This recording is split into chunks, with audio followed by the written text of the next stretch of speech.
Cześć kochani, witam Was bardzo serdecznie w naszym słuchowisku, gdzie, jak mam nadzieję, historie opowiedziane przez bohaterów audycji będą dla Was jakiegoś rodzaju inspiracją. Dziś, po wstępie, jako że mamy gościa z zagranicy, w audycji właściwej przeskoczymy na język angielski. Tak, żeby nie przedłużać, zapraszam Was do wstępu, a później do właściwej audycji.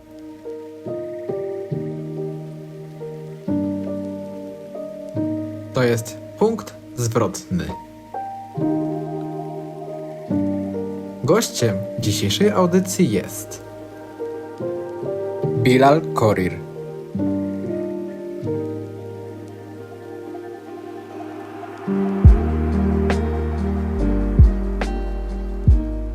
So welcome in the episode.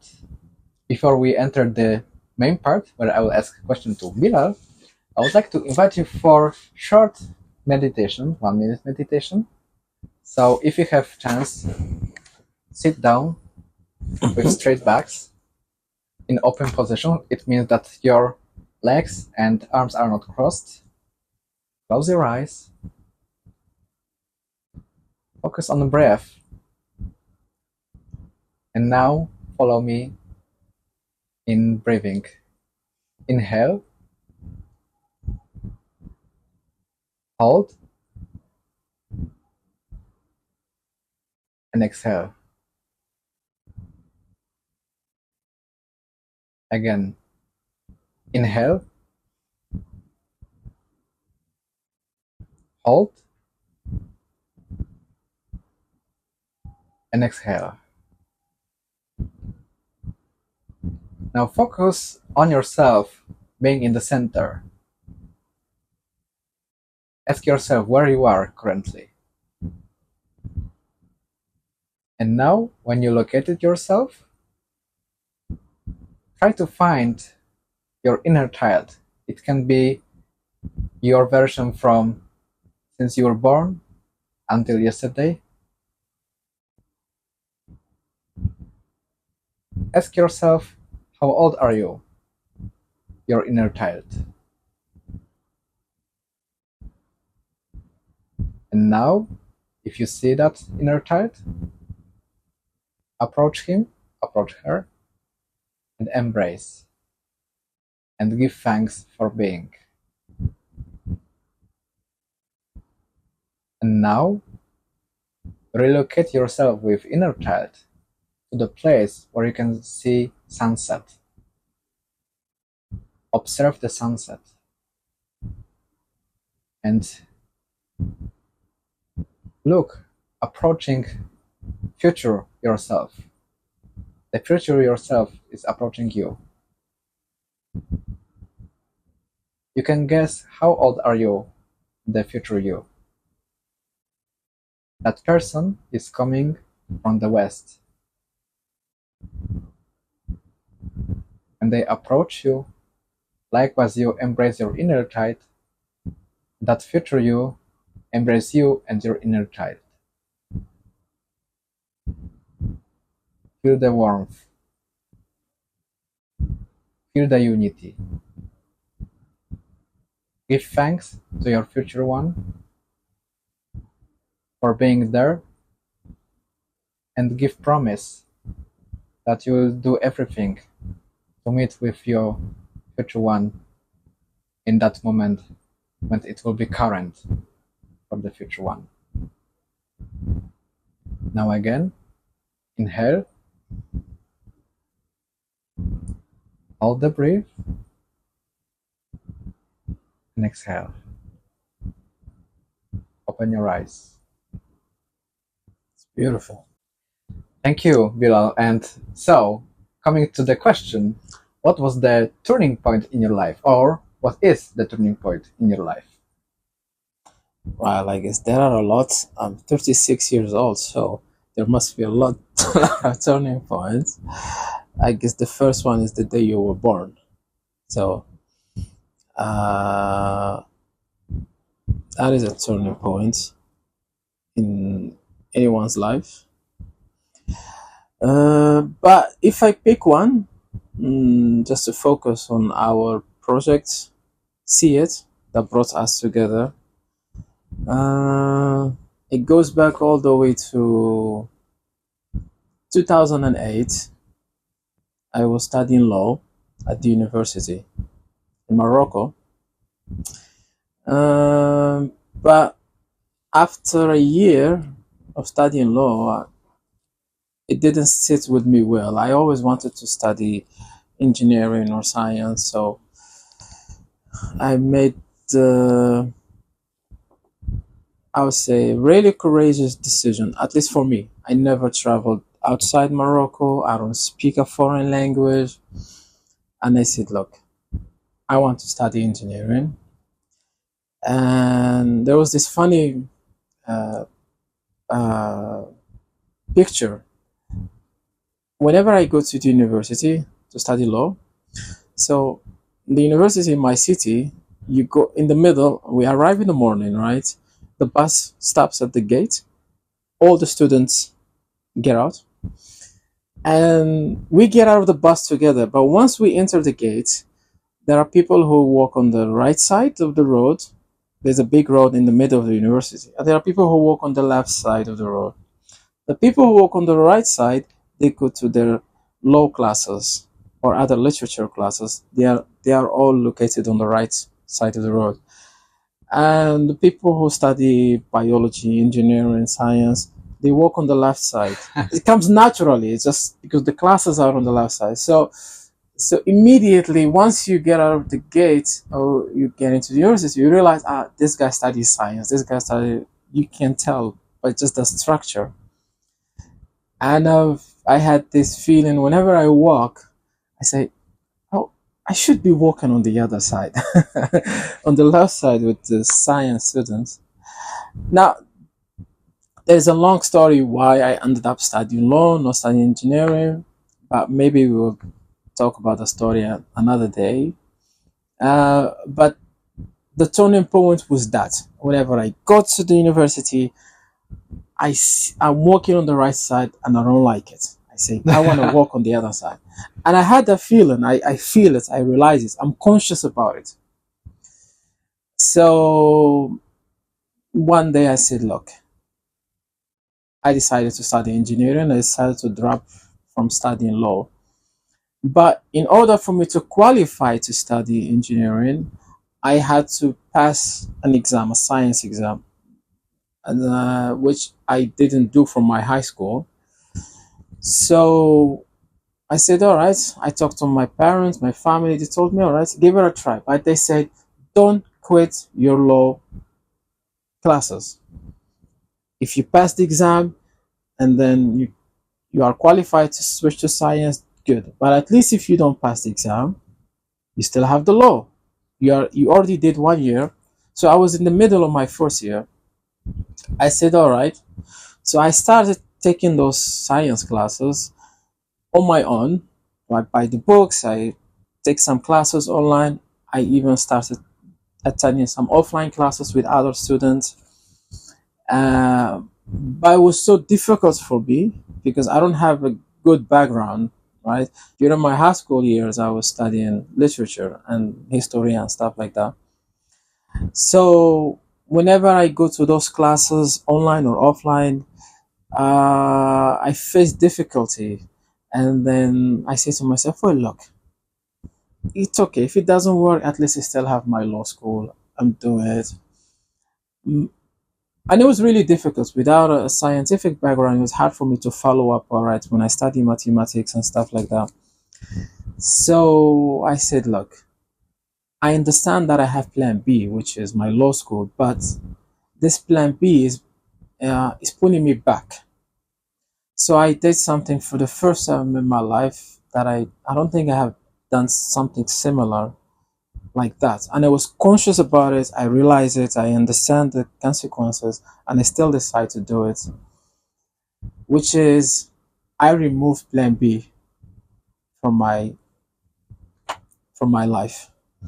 So I didn't tell my parents, didn't tell my family. I went to my law school and said, hey, I want to drop out.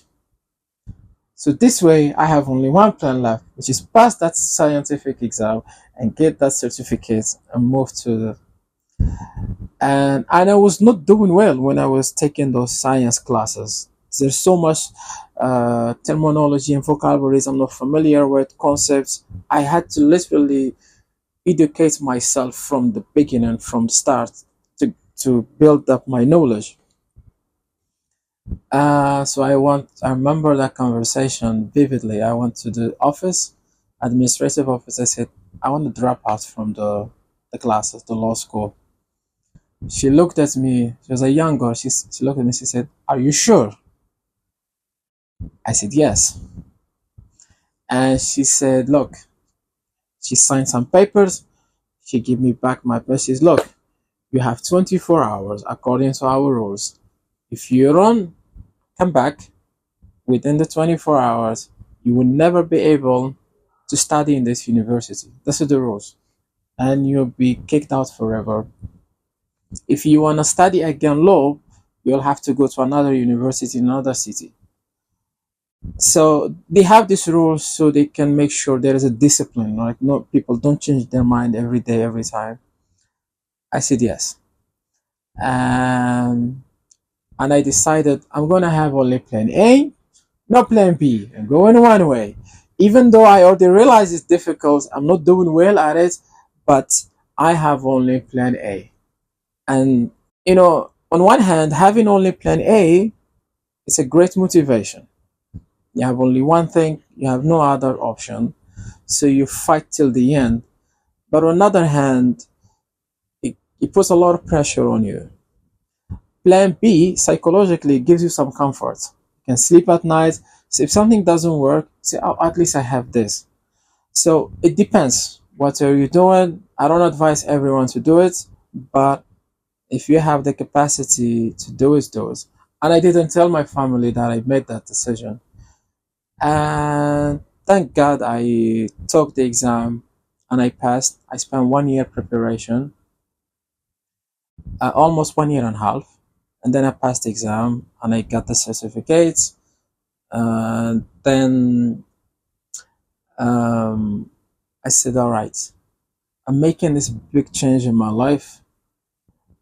I want to also change my environment that I have here. So this environment that led me to study something that I don't want to study, though I like law, but it wasn't what I intended to do. And I wanted to make this big change in my life and change my direction completely. So I decided to leave my country and go study abroad. My family is a normal middle class family, not rich. So I said, let me look what is out there, the best university, the best countries. So I had a list: the US, Germany, Japan, and South Korea. I said, I'll check each country. What are the expenses? How much it costs to study there, to live there, etc. My English was terrible. I was relying on Google Translator to find informations. So I spent a certain amount of time to research the US. I realized, all right, it's expensive to live there, to study there. I spent a certain amount for Germany. I was doing it one by one. Then Japan, then South Korea. I realized, well, they are all expensive. I cannot afford it. My family cannot. So while I was checking those education websites, I came across China. There were some people talking about it, studying in China, etc. So I said, all right, I got nothing to do, so I checked it out. And then I did some research and I realized, okay, it is affordable. It's cheaper compared to, but that was back in 2009. So right now China got a bit expensive. So I did a research. I found out about Beijing, Shanghai. I found that small cities are cheaper than the big cities, etc. I said, all right. So when I did research about China, I wanted actually to come to Shanghai. because that was like the best city, the top still, but it was more expensive compared to other cities in China. I said, all right, I'll go to China, but I'll go to a cheaper city, and then I make way to my way to the big city, which is Shanghai, which is exactly what I did. So coming to China, taking a decision to stop studying law, move to science, and then coming to China to study, that was a huge turning point in my life. And I, especially for someone who never been outside his country, even in Morocco, I never travel to other cities. I'm just in my city or a neighbor city where I have my family. So this was something huge and big, and I have to do it on my own. All the research, all the visa stuff. So, and I remember when I was applying for Chinese visa, at first I was anxious and worried they might not give me the visa. I don't have an admission notice. So I applied for a tourist visa, but I'm not sure whether they will give it to me or not. So I worked my way out and figure out how to do it. I applied for the visa, and I had to do that on my own. I had to travel to the capital alone. For the first time in my life, I do that. So that is also a huge thing for me to do, to travel to the capital alone and figure out my way. But it was a good test for what come next when I go to outside Morocco. Even small things like you rent a hotel room, you buy your tickets to the train station, you go to a new city, you know no one. So that was a good test. For some people, it might sound trivial, but for me, no, it wasn't. I applied for the visa. They told me, all right, come back after 1 week. On my way back, after 1 week, to pick up my passport, to find whether they accept my submission or not, I was in the taxi. I was in the train first, going to the capital. And as I get closer to the capital, so I go to the embassy. The capital is called Rabat. My heartbeat goes faster and faster and faster and faster. On my way, sometimes I say, I hope they give it to me. Sometimes I say, I hope they don't give it to me. Because if they give it to me, I'll have to follow up with the plan. I already made this investment, so there's no way back. You come now after spending all this energy and money to say, well, okay, I got the visa, but I'm worried, I'm scared, I won't go. So I had this fight inside me, I want it, but I don't want it. If I don't get it, I will have an excuse. I'll tell my friend, my family, I didn't get the visa, so it's okay, I'll stay in my country. But if I get it, I'll have to face my decision and say, yeah, I have to follow up. I truly had this fight. Sometimes I feel scared if I get it. Sometimes I feel scared if I don't get it. And I went to the embassy. I got the passport. That feeling of you opening your passport to check whether you got the visa or not. Because when they give you your passport, they don't tell you get it or not. You give them a receipt. I'm here to pick up my passport. The person at the window just say, here is your passport. Right? Then you open it on your own. That feeling of going through the papers with the passport to check oh my God. It is amazing, but it's also terrible at the same time. I got tourist visa, so I can come to China. Based on that, I will come here and then I'll find out the admission notice, etc. Blah blah. I look at the visa. All right, I got it. I literally didn't know whether to be happy or scared. Those emotions were flying all the way around me, and I didn't say yes, I got it. No, I was. It's a weird moment. But just looking at it, and I don't know, but I'm full of worried and fear. What comes next? For someone who never been abroad, the capital is so big for me. So that was one of the biggest turning, if not the biggest. that turning point is what changed everything for me. And here we are today. I am in China. So that's definitely the biggest. And following with the question, because you give me few topics to ask. First question: what country could you choose again if not China?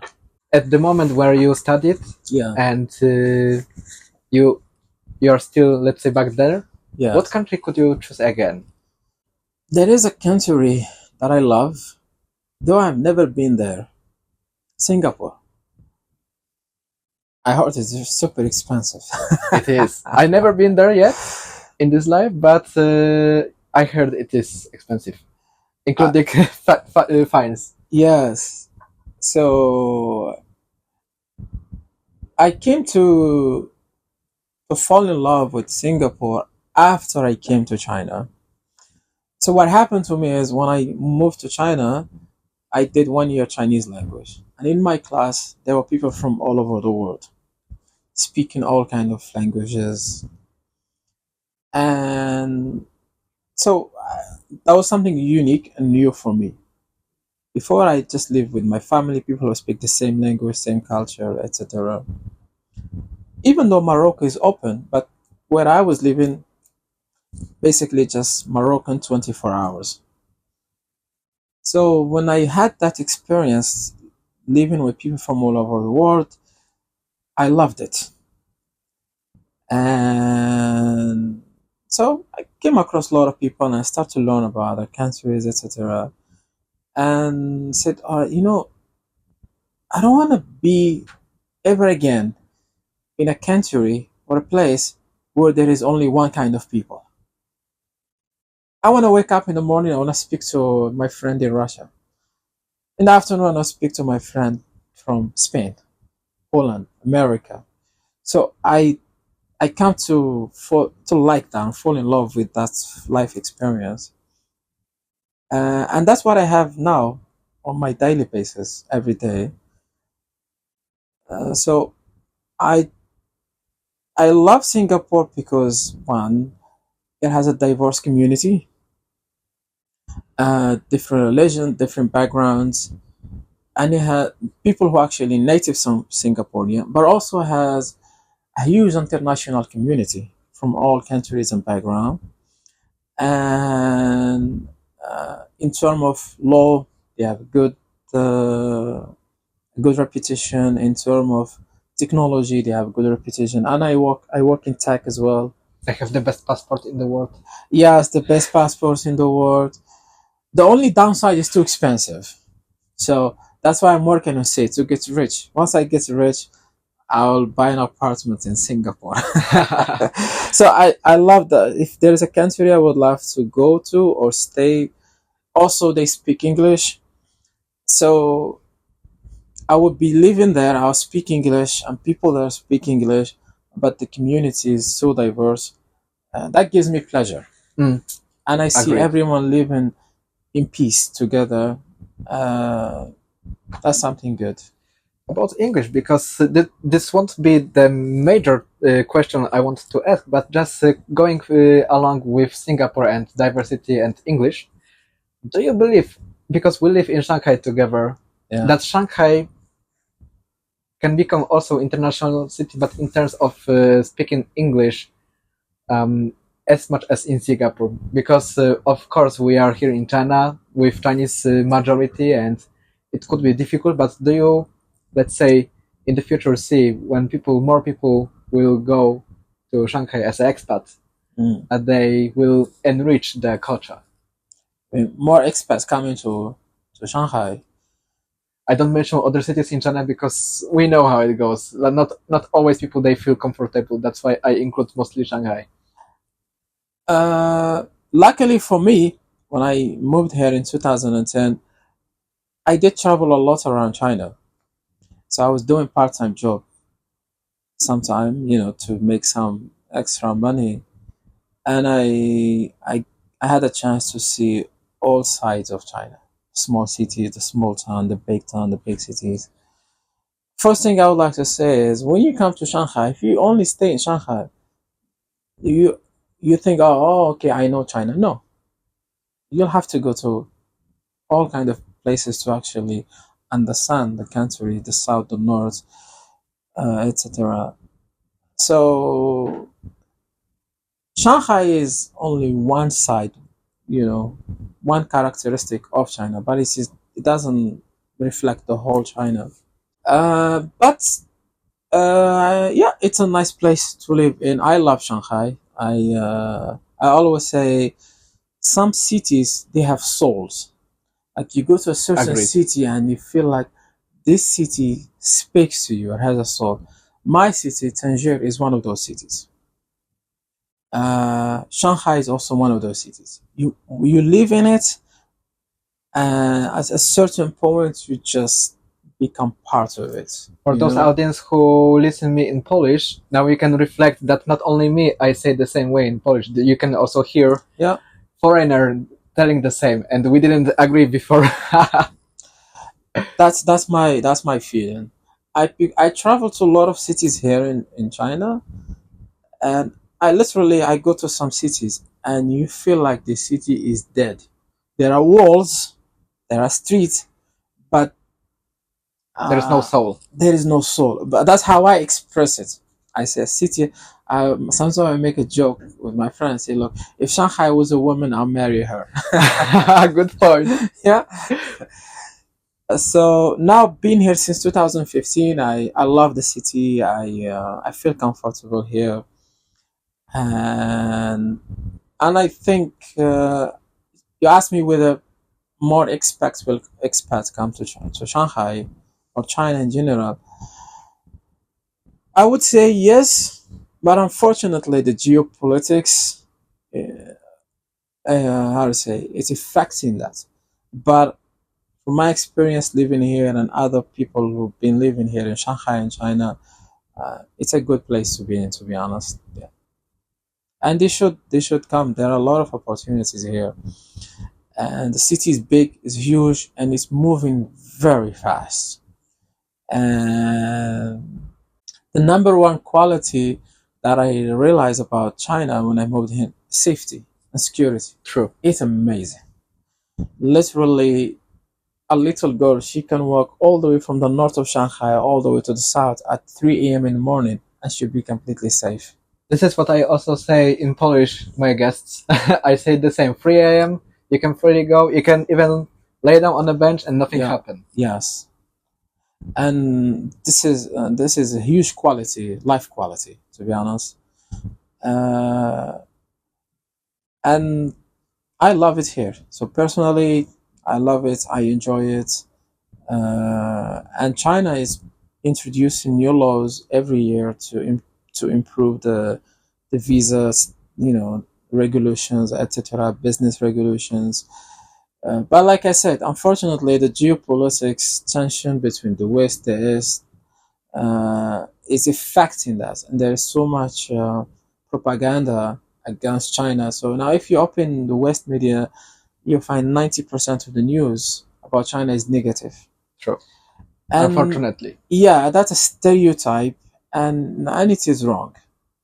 And I was just listening to the latest episode with Daniel, a lawyer from Britain. Was having an interview with him, and he was telling him as a lawyer, he's a British, working here, living here in Shanghai, telling him about how things work here with businesses, no different than any other country.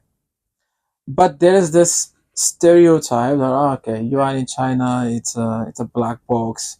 People there are, I don't know, when they are starving or living under some tough conditions. But it's not true. Life is fun here. True. That's my opinion.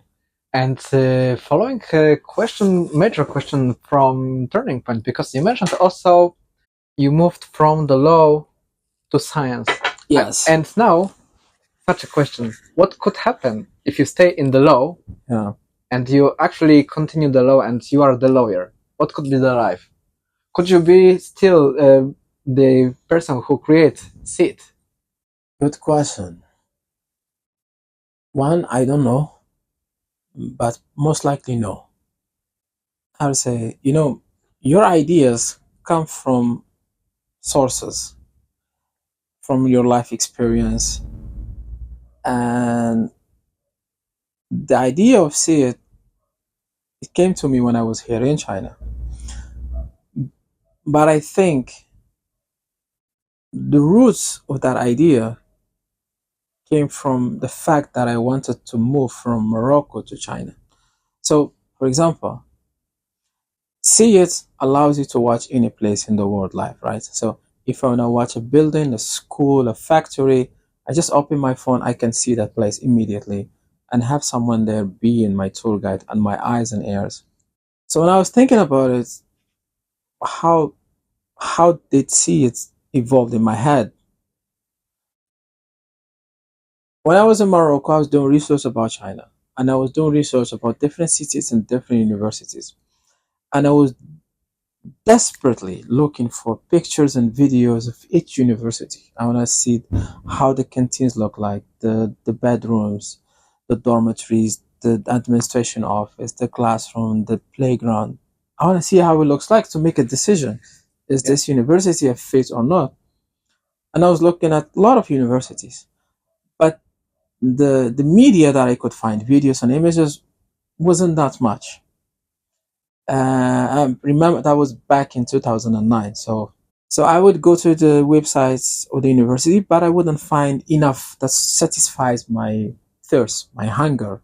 And as someone making a huge decision, this was very important for me to know how this university looks like, feels like to be there, to be in. And if I had someone there and I would pay him and he would record a special video just for me and tell him, look, I want to see how the kitchen looks like in the bedroom, in the dormitory. I want to see how the playground, the classroom, is it big, is it clean, is it cold, is it warm? I would. So fast forward, I moved to China. My second year, third year or fourth year, I was doing my homework. I was here in my room in China, in my university, doing my homework at night. It was around 8 p.m. And I remember the feeling of the room. The room was dark and it was only a small light on my desk, on my computer. And the idea of seeing it just jumped out from the back of my head, from the subconscious of my brain to the front. And at that moment, when you have such a moment, it just spark. It's a huge flow of information. You cannot describe it in one sentence, but your brain has the capacity to feel it and like realize, oh, this is Like nice. a kind of vision, Yes. visualization. Yes. If you want to write it down like by details, it will take you probably 10 pages. But that spark, our brain is powerful enough to summarize it for you and put it in front of your eyes. And you feel it, you understand it, as if you can see the whole world. So I had this idea that tells me, well, look, imagine you can watch any place in the world and you have someone, he's there, you control him, you tell him go left, go right. And I said, that's a cool idea. So, and I have a habit that I write down my ideas on a notebook and I keep them there, especially ideas like this that just come out of the subconscious. So I wrote it down. I said, I like it. This is good. And I went back to do my homework. So now that I know this idea, what happened in the next coming days, the idea kept coming back. Now I know it, right? I keep remembering it. As it keeps coming back to me while I am in the gym or the classroom, every time I develop it more. Now I am conscious about it. I'm taking a dinner, I think about it naturally. So it is evolving in my head until it got mature enough. And then I said, okay, this could be a valuable product to work on. So I did my final year at the university and I decided to do software engineering. And I said, all right, I'll do my master degree. And once I do it, I'll do CS. And that's exactly what I did. Yeah. And basically, for those people who maybe are in their life in this moment of the life Yeah. where they are stuck. Mm. They're in between. Like you've been with studies, Yes. and you could be stuck with decision what you do with your job, with your future. Yeah. What piece of advice or pieces of advice could you leave for those people? Well, everyone has his own journey. So I try to avoid to give people a strict advice. This is step 1, 2, 3. Because you have your own unique journey, right? And you have the fights that you are taking outside, but also the one that you take inside yourself. But in general, seek advice from people who know better. Let's say you want to start a business. If there is someone in that business you can seek advice from, go. Don't be arrogant. If you can find one, I would say I like to go with plan A and no plan B. That's my style. And that's what I'm doing with Seats as well right now. I don't have plan B. It's been 5 years. I didn't get a full-time job. I'm right now, I literally don't have plan B. If it doesn't work, I hope it works. But it comes with a tremendous pressure. Sometimes it gives you depression. Sometimes it, keeps you awake at night. Financial difficulties, etc. But if you have the capacity to go one way and all the way with plan A, I would say do it.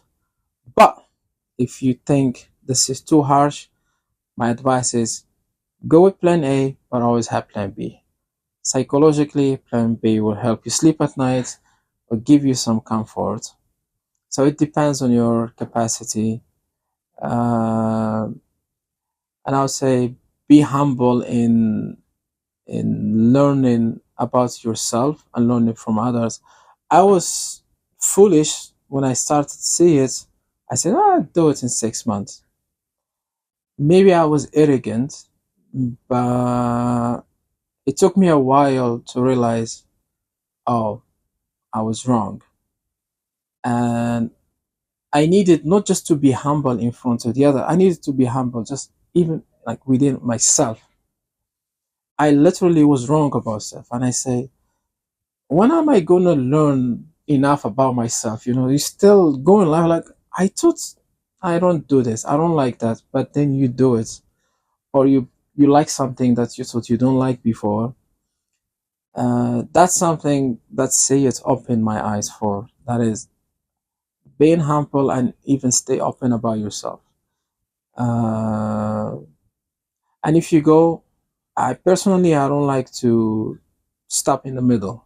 So if you do something, go all the way and do it the best possible way. For me, for example, when I started sales, we had version 1. It took us about 6 months to a year to get it out, but it wasn't working well. Had some technical issues. So now we are at the moment of giving the app, the product, to people and ask people for their judgment and their approval.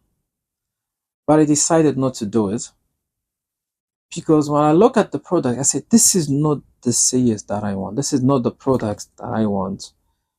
And if we give it to people right now and we get a negative feedback, that feedback might be not authentic in the sense I'm giving you a half product and you're telling me it's bad. It doesn't mean that the idea, the product itself is bad, but just the product we made is bad. So I decided this is not good enough. I am not going to give it to people. So we ran out of the money. I did some freelancing to survive, etc. But I never took a full-time job. I always still. Then I did version 2, which is the one that is out now, which is good. It looks good. It works good. Now, if I put it in the customer's hand, at least when they give me their feedback, they are giving me a feedback that is authentic on the product that I actually envisioned, that this is how it looks, this is how it works. So if they don't like it, they don't like it because It is authentic. They don't like it. They don't like the vision as a whole. No, it's like I give you a broken car and you tell me, well, cars are bad. No, I give you a broken car. Of course, you think cars are bad. But if I give you a good car, you say, oh, cars is useful. I can go faster. And I don't like to stop in the middle. Maybe that's why I like plan A and going without plan B. Because I want to get to the end so I can learn the lesson properly. I can detect what was good, what was bad. But if I stop in the middle, you are not going to learn the lesson that you should have learned from that life experience. You should go to the end and then find out. Was it good? Was it bad? But if in the middle, and I have this personal worry, why I didn't give up. I say to myself, even though it took me this long and a lot of struggle, I said, if I stop now, if I give up now, I am worried about myself. I will do that again and again in the future, whenever I have another challenge. So that's why reason I say, if I go all the way and go to the end. Maybe today you will give up on something and you think, well, it was good to give up. Maybe, but it might become a habit for you then. You'll have a next challenge in the future, you will stop in the middle. That is not to say that sometimes you should let go things.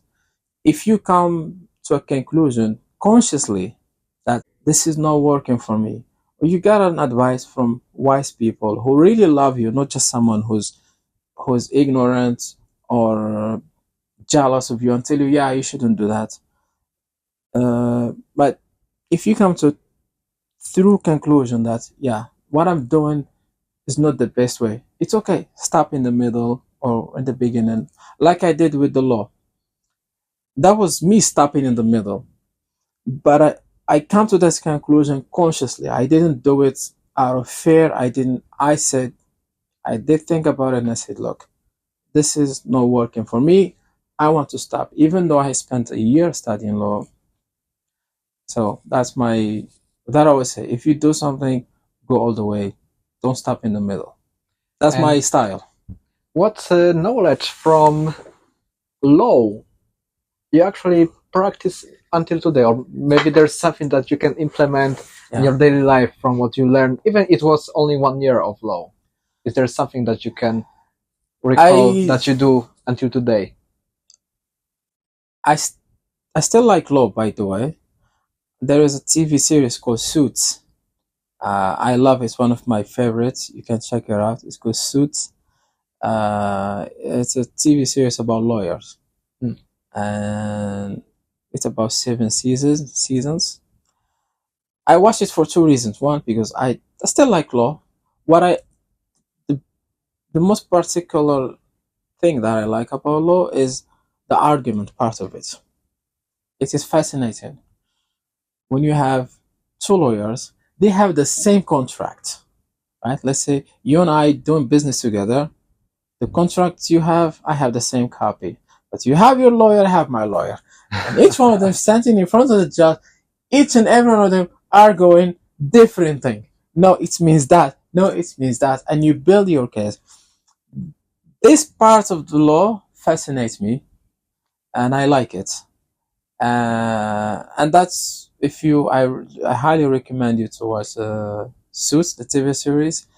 There are a lot of stories like this. Lawyers are going and finding ways to get out of a contract, to prove a point against the opponent. Very cool and very entertaining. And it helped me a lot to improve my English as well since I moved to China. So this part I love a lot about law. And so I also learned from that is if you sign a contract, try to be descriptive with details. What do you mean?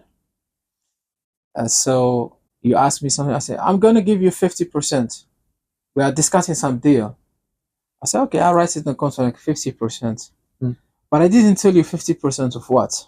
In your mind, you're thinking, oh, he's talking about 50% of his company. And you write it in the contract and you go happy about it. But I know I can argue this in the law, in the courts, and say, well, it was 50% of ice cream, 50, and for real. So that another lesson I learned is to be descriptive with what you want when you write a contract, when you make a deal. Another lesson that I learned is good faith is number one when you sign in a contract. So I can sign a contract with you. You have the best lawyer writing that contract. Could be 500 pages with all detail. But if there is no good faith, almost, I would say almost 90%, you can find your way out if you want to. So in every contract, in every legal contract or even honorable contract, good faith is number one. It's more important than going to the court. Yeah. True. So that's something I learned also, because go to courts today, there are big companies, all of them in the world, Apple, Google, Huawei, they all have court cases, right? They are fighting the court, customers against them or them against each other. Those contracts were written by the best of the best lawyers in the world. And still, they signed the deal. Year later, they go to court and they fight. They say, well, in the contract, they say that. In the contract, they say that. So the whole, if you sign a contract, but you don't sign it in a good faith, you will always end up in trouble. So that's what I learned from the law. And I still like it when I see a lawyer making a case to prove something or to squeeze the contract. If it is something smart, I enjoy it. Yeah. And one of the last questions, where do you see, it will be like two questions in one. Where do you see yourself in 10 years? And second question, like the following one, what would you like to say to your future yourself? Like, imagine you listen now to this podcast 10, 15 years later. What message would you like to leave for yourself? That's a deep question. Where do I want to see myself? First, I hate this question when they ask it in an interview, like a job interview. I always ask myself, if I go to a job interview, they ask me, where do you see yourself after 5 years? I say, well, I see myself taking your job. So you are my manager now. I see myself taking your job. How about that? But I know this is not a job interview, so the question makes sense. Where do I see myself in 10 years? Oh my God. Usually people say 5 years. Why did you ask for 10 years? Alright, well, let's take it easy. Where do I see myself tonight? See myself having a good dinner. Okay? Tomorrow I see myself working and then going to gym. Saturday, I see myself sleeping all day. I'm trying to get to 10 years, alright? So do we have time or not? Yeah, I'm gonna go day by day. Okay, 10 years. Well, first thing that comes off the top of my head, one, see myself with my family, whom I miss a lot. I took 10 years away from myself and from my family. I haven't seen them for 10 years. So now, 10 years from now, I want to see myself giving them 10 years in double and more. That's the first thing. And, being part of their daily life, being there with them whenever someone's sick or want to go study abroad or whatever need they have. When I make a joke, when I go back home, I go to my niece and say, hey, you look too old. I miss all these years. So I want you to go back small again so I can. Good one. So that's the first thing I want. I missed 10 years not seeing my family, so I want to give them 10 years in double. So 10 years from now, look back and say, this past 10 years, I spent it very well with my family.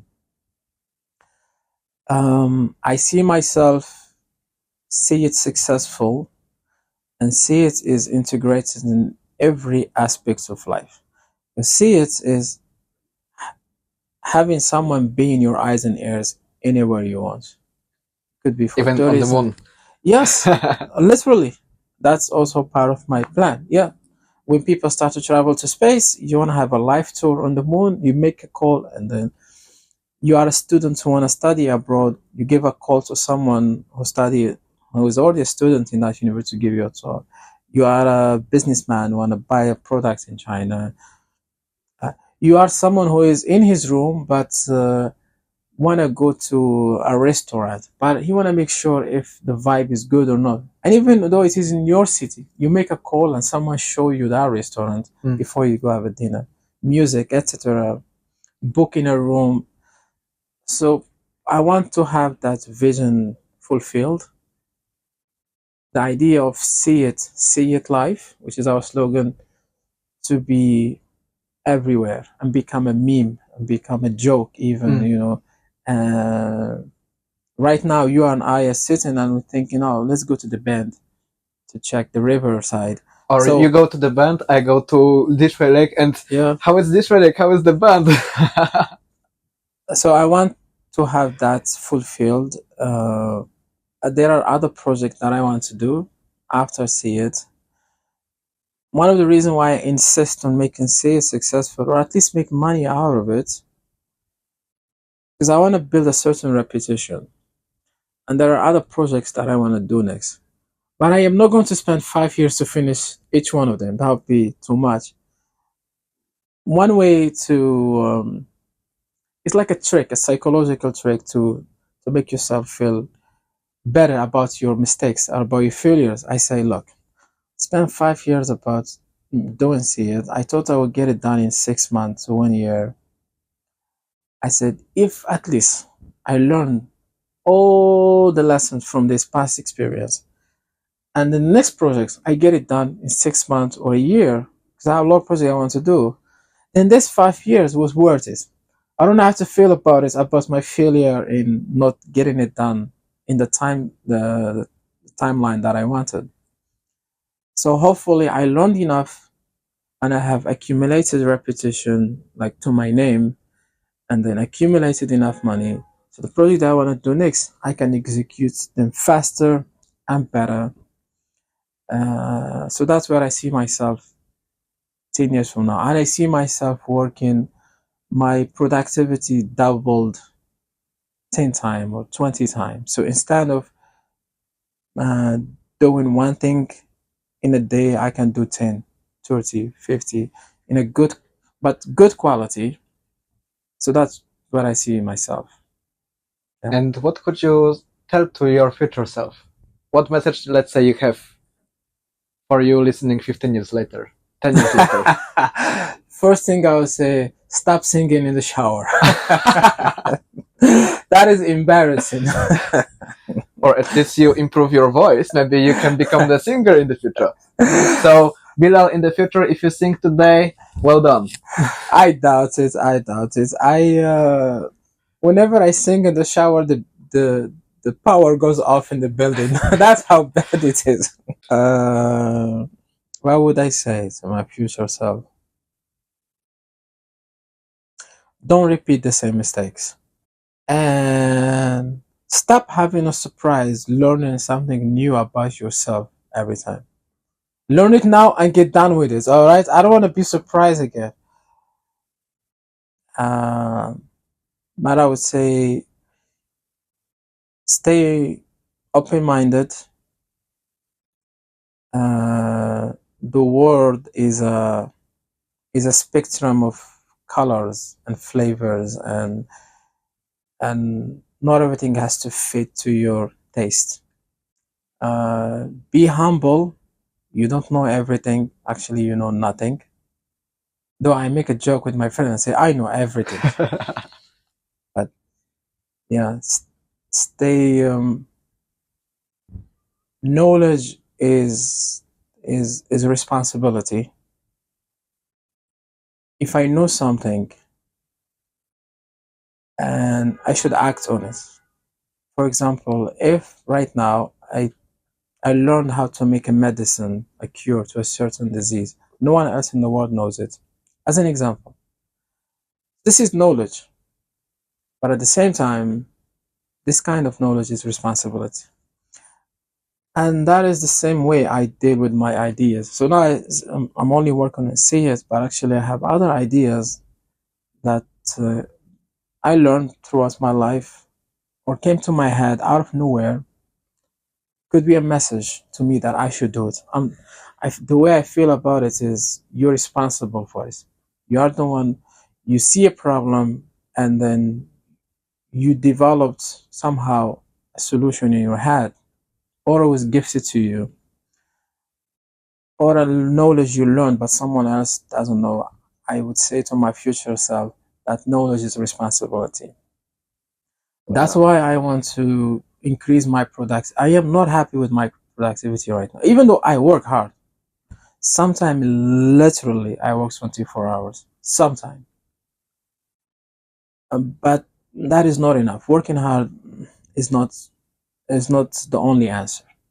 Productivity. Work smart, not hard. Yeah. I want to do both.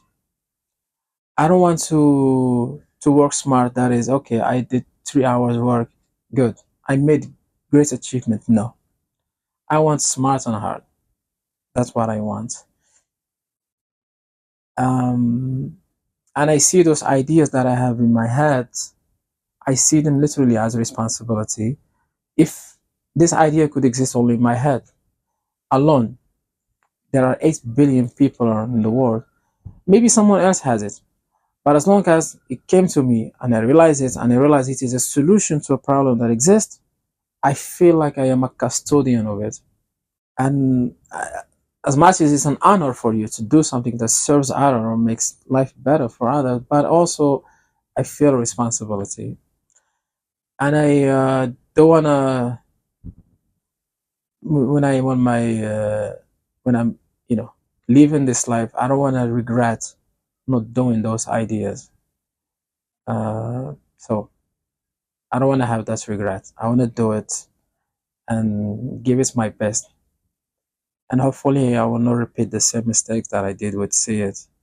So next time I do something, I want to have enough resources, knowledge, open-minded, and wisdom to get it done. And the last question, what knowledge, even today, would you like to learn? Like you figure out new knowledge to you and you think, oh, that's something I can, let's say, use in my life. What could it be? 2 things. One, I think if there is a superpower that I want to acquire, it would be discipline. If I say I am going to study today, read books every day, 10 hours, that's discipline. If I say I will do meditation every morning at 7 o'clock or 5 o'clock in the morning, that's discipline. And if I say I want to go to gym, I want to be the best football player or pianist, but I have to practice every day, twice a day, 3 times a day, that's discipline. And I believe if you have the power of discipline, it's bigger than any other power. It will give you almost anything you want, if not everything. So that's the discipline. Whatever that I want to, you ask me about the knowledge that I want to acquire. But if I want to acquire it, I need, at least from my perspective, I need discipline to get to it. So that's part one.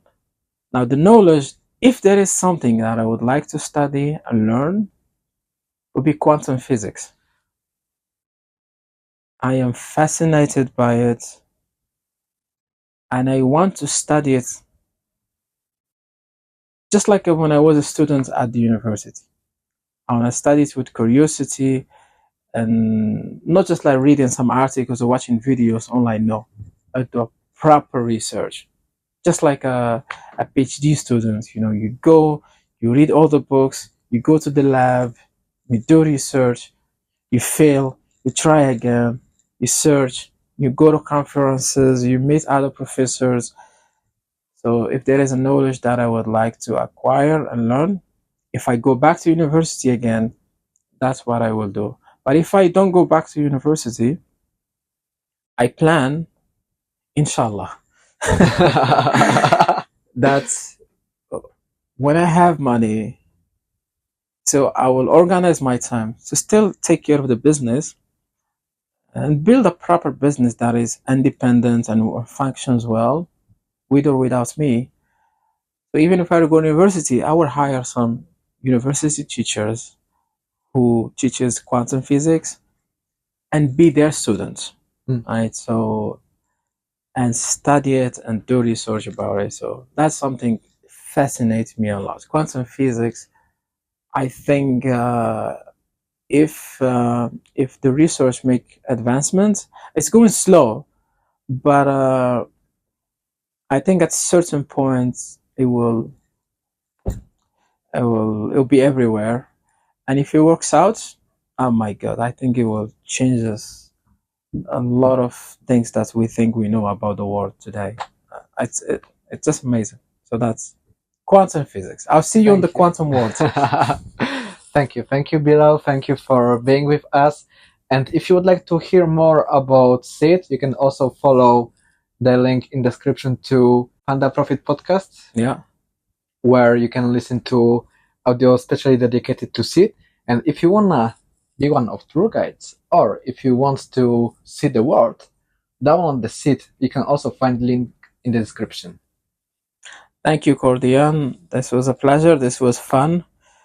I did love the meditation session at the beginning. That was beautiful, and I did enjoy it. And actually, I would like us to do it again sometime. Yeah, We do it in every episode. So every time you listen to Turning Point, or how I call it in Polish, Punkt Zwrotny, that's very you good. can do it all the time with me. Even if you don't understand Polish, there is subtitles in the text. So every time I do conducted meditation, and you can close your eyes for a minute. I give you 5 stars for this meditation session. It was good. I loved it. I enjoyed it, and it's healthy. And people should give it a try and make it part of their daily life. Yeah. Thank you. Thank you, Kordian. I Thank appreciate it. Tak więc, kochani, dziękuję Wam za wysłuchanie dzisiejszej audycji. Mam nadzieję, że historia Bilala była dla Was inspirująca. Oczywiście czekam na Wasze komentarze. A tymczasem słyszymy się w następnym odcinku audycji Punkt Zwrotny. Trzymajcie się. Pozytywnych wibracji. Cześć.